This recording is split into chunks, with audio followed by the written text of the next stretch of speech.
All right, fourth grade, today we're going to talk about a strategy that you can use to help you with multiplication fact fluency. How many times have you gotten to a test and every question was where you had to solve a multiplication fact? And for every question you had to spend time solving it out, drawing pictures or skip counting or doing some type of strategy. So what we're going to do today is give you a skill that you can use and do ahead of your test so that you don't have to think about those multiplication facts. So we're going to think about building this like a house. So the first thing you're going to do is build your foundation, which is the concrete or the base of your house. So your foundation is going to look very similar to your arrays that we've made in class for doing your multiplication. So remember, you have groups of when we're multiplying. And the foundation is, like I said, your base. So these are just our numbers. And we're only going to build a foundation of numbers 1 through 9. And our foundation is going to go across the top because remember we have groups and we have how many in each group. Now, after the foundation has been set, you're going to start building the walls of your house. And the walls are the easiest part, so we're going to start with those facts that are the easiest for us. And I would hope that you would all say that your easiest facts are your ones times tables. So when we look at our table, we have one group of 1. So I know that's 1. And as I keep going, the pattern is I'm skip counting by ones. So that becomes very simple and easy to fill in. The cool part is I can do the same thing going across this way because it's still one group of 1 and one group of 2. So I can fill in my multiplication chart going this way as well. I'm going to go ahead and draw my line so that's nice and easy to see which facts I've already completed. So now I have my walls. I'm going to go ahead and continue building my house using the simplest parts. I want to do it the easiest way possible.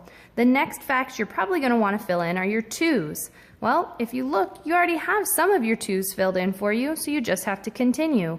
Now we've already have 2 groups of 1, which is 2, so we're going to move on to 2 groups of 2, which is 4. And then you can just continue to skip count by 2's.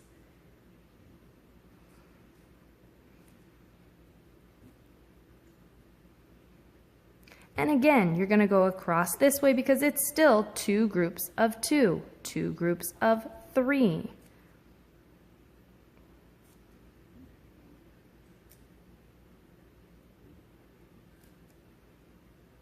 And draw your lines so that you have your facts that you've already completed marked off.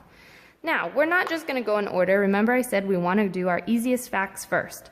1's and 2's are very easy. What do you think the next easiest fact is? You're right, your 5's are your easiest facts. So look, you already have some of your multiples of 5 filled in, so now it's just a matter of continuing.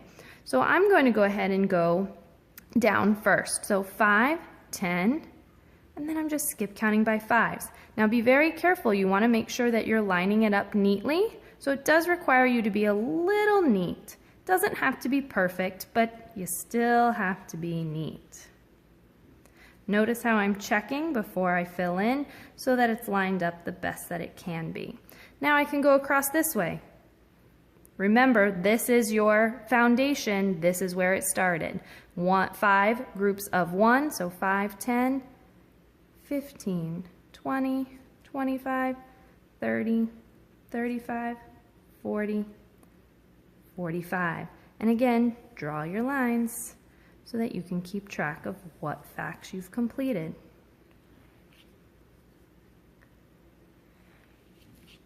So take a look at what we have so far. If you look, most of our multiplication table is already filled in for us. So now when we go on to these next facts, some of the work has already been done and we don't have to think about it. So after your 5's, what are we going to come to next? Yep, we're going to go back and do those 3's. And a really cool strategy that you can think of if you don't know your 3's times table